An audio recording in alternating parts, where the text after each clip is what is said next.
What's up, everybody? Chewy89 coming at you today, and this time we got some card reveals, and this time we have the Midnight Suns, and we have some Hood and Voodoo cards that were released yesterday, right after the Hood and everything was announced. Those cards came out like a couple hours later, and then during the Atomic Mass Games live transmission that they were doing, or the live stream they were doing, they showed off the Midnight Suns cards, which is really cool because those models were delayed, and I mean, they might as well just have shown them or just displayed them. You know what I mean? They did, which is really, really cool. And they got some really unique and cool cards.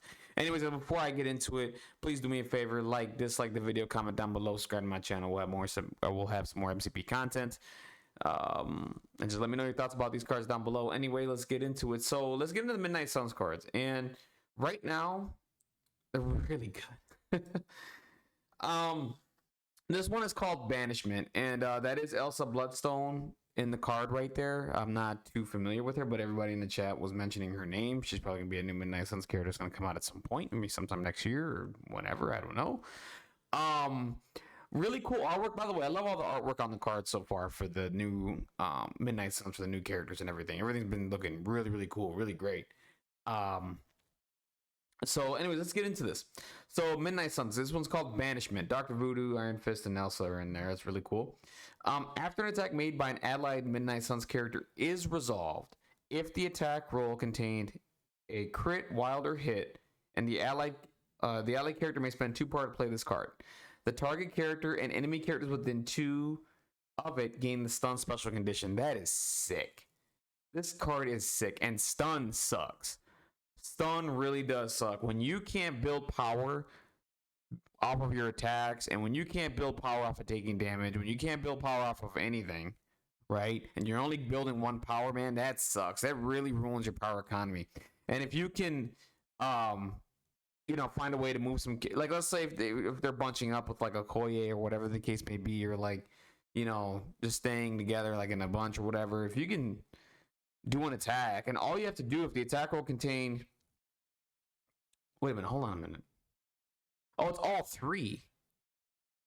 Contain, crit, wild, and hit. Oh, so this is gonna be kind of hard to hit, actually, now that I think about it. This might be a card, now that I'm thinking about this, like, you have to hit on a hit, crit, or wild. That's pretty tough. It's doable. It's not hard to do. With rerolls and everything, it's not hard to do, but you need all 3 of those to pull this off. So you go and spend 2 power, and then the target character, enemy characters within 2 of that target character gain stun. That's really good. It's really powerful. You need to hit crit, wild. So with some rerolls, I mean, I could see a candidate like Doctor Strange playing this card if he's Midnight Suns. He is Midnight Suns affiliated. He'd be an easy target for this card to use, just because he has the rerolls and the Eye of Amagato.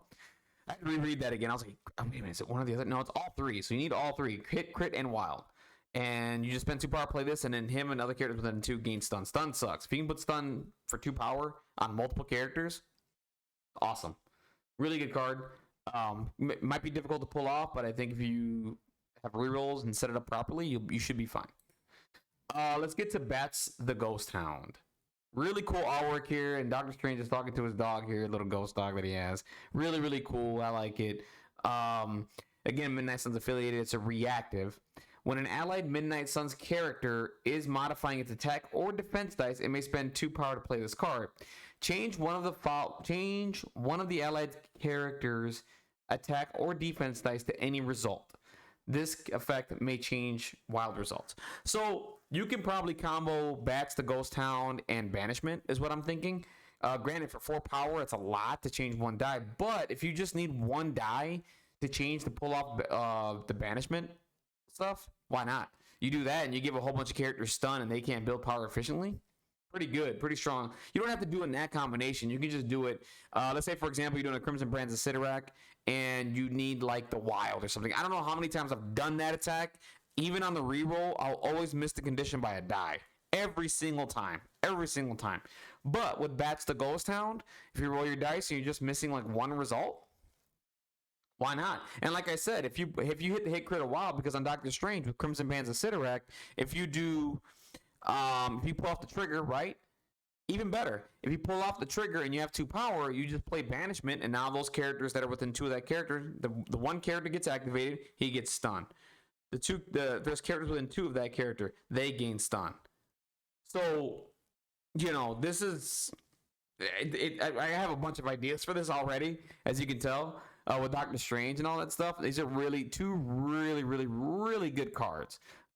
With the Midnight Suns that I'm gonna have a lot of fun playing with. And there's a couple of combos there, like I just mentioned with Doctor Strange, so that's pretty cool. So now I couldn't find this card for some reason on the Discord that I'm in or whatever. I have to really look and go, and I didn't feel like doing that. So I'm going to the stream here just showing you what Siege of Darkness does. Basically, this is a 2 power cost Wakanda forever. Yeah, any number of Midnight Suns characters may spend 2 power each to play this card. Each character that spent the power may do an attack, perform an attack with a power cost of 0. Basically, Wakanda forever, but this time you have to pay 2 power instead of 1 because Wakanda forever was 1 power. I never thought that was fair. I always thought that should have been a 2 or 3 power cost kind of thing. This is 2 power costs. So you need 2 power. Really good, really strong. If you can pull off any free attack at any time during the game, that's awesome. If you can get a free push with Doctor Strange, spending 2 power and just doing the bolt of bedevilment, pushing somebody within range and doing something, it's awesome. Like, my thought process for this card is all over the place. So really, really good cards here. Very strong. The Midnight Suns are going to be a threat. They're going to be really good, I think, in the game. They're going to be one of the best teams in the game, in my opinion. They got 3 really good cards. I mean, 1 really strong one here in Siege of Darkness, and you got 2 other ones that are like, have some uses. If you can figure out some combos and some strategies with it. I just gave out one with Doctor Strange with Bats the Ghost Town and Banishment. Or if you're doing a Crimson Bands of Thiteract, and if you just want to change a die to your result that you need, why not? I mean, that's the kind of stuff you want to pull off, it's really, really strong. All right, so let's go to this other part here. So this is the Hood. This is the Hood and Voodoo, what comes in their pack. And there was a lot of talks of the Hood being a leader for the from the Criminal Syndicate because of his storyline, and because at some point he ran Fisk's crew. You know what I mean? So what they were explaining in the chat is they didn't want to give him a leadership. They were like, maybe we can give him a card that does this or whatever, which they did, and it's Hood's gang. So basically what this does, so if you have a Hood normal, may play this card during his activation. This round, when an allied character is attacking an enemy, contesting, or holding an objective token, the allied character may reroll, and it's blocked off here. I don't know if that's one of its attack die or all of its attack dice. That's plural. I'm gonna go with all. If I got that wrong, comment down below. I don't remember what he said in the transmission yesterday, but I believe that's all. And I wish they didn't do that. That's kind of annoying here.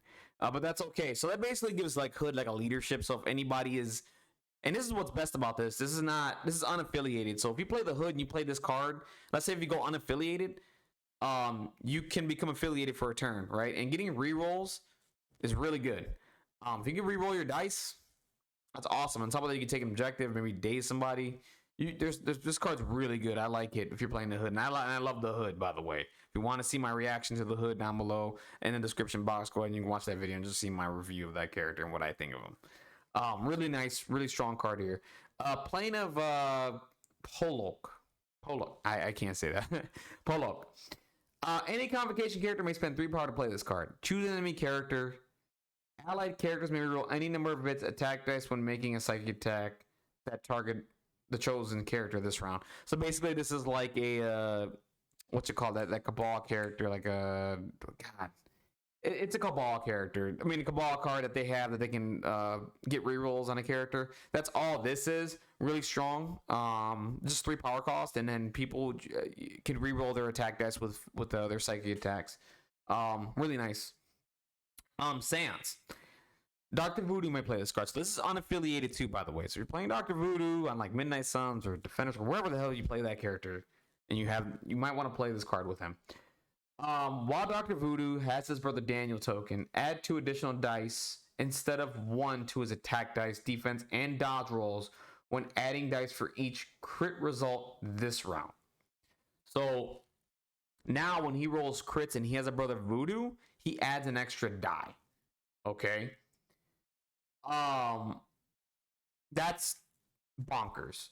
So now when you're playing Dr. Voodoo, there's already an incentive to have the Brother Daniel on you because you get +2 defense dice. Now there's another incentive. If you want to get a little more aggressive, or if you want to defend an attack, a really strong attack that's coming your way, and you need those extra dice for the crits, this is going to be a really strong card to play with him. I'll take it. I mean, if I can get any kind of extra dice at any point in the game, give it to me. I'll take it all day of the week. And granted, you want to have rerolls, right? I think rerolls are a little bit stronger than adding more dice, but if I can get more dice and get more chances to save myself, I want it. Give it to me. And granted, it works for offense and defense. So if you're attacking, you get extra dice for the crits. If you're defending, you get extra dice for the crits. Granted, there's certain situations when you're attacking a character, you don't get crits, like if you attack Domino, or if a Domino attacks you, or whatever the case may be. Carnage is another one. If he attacks you, you don't get crits. So there are those situations, but there's not a lot of those. So if you can add some extra dice, why not? Really strong, really good card here. While another character has the Brother Daniel token, so there's a give and take here. So not a give and take, but there's another if you don't have Brother Daniel, right?